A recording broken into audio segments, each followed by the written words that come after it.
Bila ku angkat tangan, ku menyerah. Dia akan turun tangan membela, sebab Dia baik, sungguh baik. Mujizatnya kan dinyatakan. Ku angkat tanganku menyerahkan semua beban hidupku padanya. Ku angkat tanganku menyerahkan. Ku tahu pasti Dia buka jalan. Shalom, selamat pagi. Menjua untuk kita semua. Berjumpa lagi di sapaan teduh kita di pagi hari ini. Bapak, Ibu, saudara-saudari yang terkasih di dalam nama Tuhan kita Yesus Kristus, kita tetap merindukan firman Tuhan untuk menyapa kita di setiap hari. Maka dari itu kami akan kembali mengajak kita untuk membaca dan merenungkan firman Tuhan di pagi hari ini. Namun sebelum kita membaca dan merenungkan, kami mengajak kita untuk bersama-sama berdoa, dan kami akan bacakan firman Tuhan untuk kita sekalian. Mari kita satukan hati kita berdoa. Ya Tuhan, kami bersyukur buat anugerah-Mu dalam kehidupan kami. Di pagi hari ini ya Bapa, kami diberikan kesempatan untuk menikmati hidup kami. Dan kami tetap merindukan firman-Mu, menyapa kami, mengajari kami, menguatkan dan memotivasi kami. Berbicaralah kepada kami ya Bapa, kami siap untuk membaca dan merenungkan firman-Mu. Demi Kristus Yesus kami berdoa dan mengucap syukur. Amin. Bapak, Ibu, saudara-saudari, jemaat yang terkasih di dalam Tuhan kita Yesus Kristus, di pagi hari ini firman Tuhan yang menyapa kita diambil di dalam kitab Yeremia. Di dalam perjanjian lama, kitab Yeremia pasalnya yang ke-11, pasal yang ke-11 ayat 18 sampai ayat 20. Yeremia 11 ayat 18 sampai ayat 20. Mari kita perhatikan Alkitab kita. Kami akan membacakan firman Tuhan. Demikian firman Tuhan. Tuhan memberitahukan hal itu kepadaku, maka aku mengetahuinya. Pada waktu itu Engkau Tuhan memperlihatkan perbuatan mereka kepadaku. Tetapi aku dulu seperti anak domba jinak yang dibawa untuk disembelih. Aku tidak tahu bagaimana mereka mengadakan persepakatan jahat terhadap aku. Marilah kita binasakan pohon ini dengan buah-buahnya. Marilah kita melenyapkannya dari negeri orang-orang yang hidup, sehingga namanya tidak diingat orang lagi. Tetapi Tuhan semesta alam yang menghakimi dengan adil, yang menguji batin dan hati. Biarlah aku melihat pembalasan-Mu terhadap mereka, sebab kepadamu-lah kuserahkan perkaraku. Demikian pembacaan firman Tuhan yang menyapa kita melalui Yeremia yang sudah kita baca, pasal 11 ayat 18 sampai ayat yang ke-20.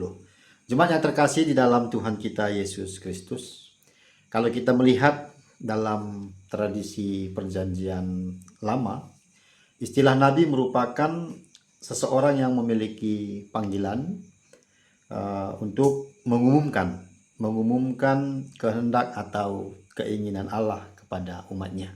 Itu adalah tanggung jawab ataupun tugas yang diberikan kepada seorang nabi.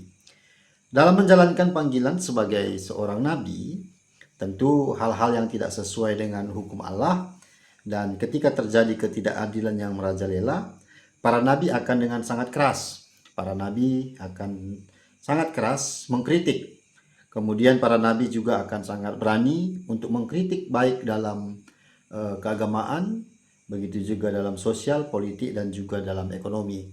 Artinya panggilan seorang nabi itu untuk mengkritik ketidakadilan bukan hanya dalam keagamaan, tetapi juga di dalam sosial, politik, begitu juga di dalam ekonomi. Kemudian kalau kita melihat Yeremia ini merupakan seorang nabi ya, seorang nabi yang berasal dari daerah Anatot. Daerah Anatot ini merupakan wilayah utara wilayah Yerusalem, yang kemudian mendapatkan ancaman dari orang-orang kampung halamannya sendiri. Jadi kalau kita melihat dari pembacaan kita melihat ancaman yang terjadi kepada Yeremia merupakan ancaman yang datang dari saudara-saudaranya yang berasal dari satu kampung ataupun yang dari daerah tempat tinggalnya dia sendiri. Hal yang dikritik Yeremia adalah bangsa Tuhan meninggalkan Tuhan dan menyembah dewa-dewa. Jadi ternyata orang-orang Anatot yang mengancam ataupun yang memiliki rencana untuk membunuh ataupun melenyapkan Yeremia adalah karena pada saat itu Yeremia sedang mengkritik penyembahan-penyembahan yang dilakukan oleh orang Anatot ataupun orang wilayah Yerusalem bagian utara, di mana mereka telah meninggalkan Tuhan. Cara mereka meninggalkan Tuhan adalah dengan menyembah kepada dewa-dewa yang ada pada masa itu. Ternyata kritik dari Yeremia tidak disukai oleh mereka dan berusaha untuk membunuh Yeremia. Itulah yang menjadi pembacaan kita di pagi hari ini. Saudara sebangsanya menganggap bahwa Yeremia hanya mengganggu kesenangan mereka pada masa itu, dan mereka tidak terima ketika dinasihati dan dikritik oleh Yeremia. Ini adalah ciri-ciri kehidupan manusia ketika melakukan kesalahan. Salah satu yang menonjol dalam kehidupan kita adalah ketika ada yang menasihati, ketika ada yang mengkritik, kadang-kadang kita tidak siap untuk dikritik dan dinasihati. Bapak Ibu saudara-saudari yang terkasih dalam Tuhan kita Yesus Kristus, padahal tujuan Yeremia adalah supaya bangsanya, supaya saudaranya tidak mendapatkan penghukuman dari yang telah mereka lakukan ataupun pengkhianatan yang mereka lakukan terhadap Allah.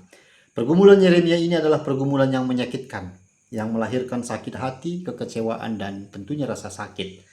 Tapi semua rasa takut, kekecewaan, dan sakit hati yang dialami tidak disimpan menjadi sebuah kekecewaan yang akhirnya dapat melahirkan akar pahit. Tetapi Yeremia tetap yakin dengan keadilan Allah. Artinya dia tidak membuat ketakutan, kekecewaannya menjadi sebuah akar pahit yang berakar di dalam hatinya, tetapi dia tetap melihat bahwa dan yakin bahwa Allah itu adalah Allah yang adil dan akan melakukan keadilannya bagi mereka yang memiliki niat untuk menyakiti orang-orang yang memiliki panggilan untuk menyatakan kebenaran Allah. Pelajaran yang cukup berharga bagi kita melalui firman Tuhan ini adalah Tuhan tidak pernah meninggalkan dan akan selalu adil bagi mereka yang hidup dalam kebenarannya. Bapak Ibu, saudara-saudari yang terkasih, jemaat yang dikasihi oleh Tuhan, sekalipun ada orang yang merancang hal-hal yang buruk terhadap kita, sekalipun ada orang yang berusaha menjatuhkan kita, yakinlah seperti keyakinan Yeremia, Tuhan yang menjamini kita dan Dia adalah hakim yang adil. Artinya secara manusia kita bisa kecewa, tetapi kita juga harus melihat dari iman Yeremia bahwa Tuhan yang menjamini kita dan Dia adalah hakim yang adil. Kita tidak diminta Tuhan untuk membalas niat jahat orang lain, tetapi kita diminta untuk mengampuni mereka. Yang berhak menghakimi mereka adalah hanya Tuhan. Kami ulang sekali lagi, kita diminta untuk mengampuni mereka. Yang berhak menghakimi mereka adalah hanya Tuhan.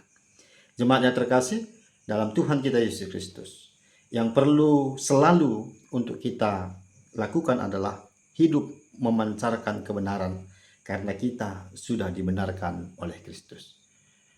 Kemudian dalam setiap langkah kita dan dalam setiap aktivitas kita di pagi hari ini dan juga di hari-hari selanjutnya, aktivitas baik dalam keluarga dan juga masyarakat beserta juga lingkungan, tetaplah kita hidup dalam kebenaran Allah, sehingga kebenaran Allah terpancar melalui kehidupan kita, dan kehidupan kita tentunya sudah menjalankan tugas dan panggilan sebagai anak-anak terang yang sudah dipilih oleh Allah. Tuhan memberkati kita. Selamat berkarya, selamat menjalankan tugas dan panggilan kita di hari ini dan hari-hari selanjutnya, dan selamat menjadi berkat. Mari kita tutup firman Tuhan ini dengan doa. Kami akan pimpin melalui doa. Mari kita berdoa. Ya Tuhan Allah Bapa yang bertahta dalam kerajaan surga, kami bersyukur ya Tuhan buat firman-Mu yang menyapa kami di pagi hari ini. Kami bersyukur buat pengajaran yang telah Engkau sampaikan kepada kami, bagaimana kami dipanggil untuk menyatakan kebenaran Allah di dalam kehidupan kami, seperti panggilan yang Engkau berikan kepada para nabi pada masa itu. Ya Tuhan, pada kesempatan ini kami berdoa buat bangsa dan negara kami. Kami melihat dalam situasi politik, dalam situasi ekonomi, tentunya ada gejolak-gejolak, ada fenomena yang terjadi. Maka dari itu kami berdoa, biarlah kiranya Tuhan tetap memberkati bangsa dan negara kami. Tuhan memberkati para pemimpin-pemimpin kami ya Tuhan. Tuhan memberkati mereka yang memikirkan akan masa depan bangsa dan negara kami. Tuhan memberkati mereka yang memiliki tanggung jawab untuk memperhatikan rakyat. Memperhatikan rakyat kecil, memperhatikan yang membutuhkan pertolongan. Ya Bapa, Engkau berkati mereka, Engkau berikan mereka hikmat. Engkau ajari juga kami supaya kami bisa mampu menjadi rakyat yang sesuai seperti yang Engkau kehendaki. Kami juga mampu mencerminkan kehidupan kami menjadi anak-anak Allah. Engkau berkati juga pemimpin, mulai dari pemimpin yang paling tertinggi hingga pemimpin di wilayah-wilayah terkecil. Terima kasih ya Bapa, kami serahkan kehidupan kami. Kami mau hidup kami tetap dipakai untuk menyatakan kebenaran Allah. Inilah yang menjadi doa kami ya Bapa, dan kami akan sempurnakan doa ini seperti doa yang Engkau ajarkan kepada kami. Bapa kami yang ada di surga, dikuduskanlah namamu. Datanglah kerajaanmu, jadilah kehendak-Mu di bumi seperti di surga. Berilah kami pada hari ini makanan kami yang secukupnya, dan ampunilah kami akan kesalahan kami, seperti kami juga mengampuni orang yang bersalah kepada kami. Dan janganlah membawa kami ke dalam pencobaan, tetapi lepaskanlah kami daripada yang jahat. Karena Engkaulah yang punya kerajaan dan kuasa dan kemuliaan sampai selama-lamanya. Amin. Tuhan memberkati kita semua, kita jaga kesehatan dan tetap menjadi berkat. Salam dari GBKP Runggun, Banjarmasin.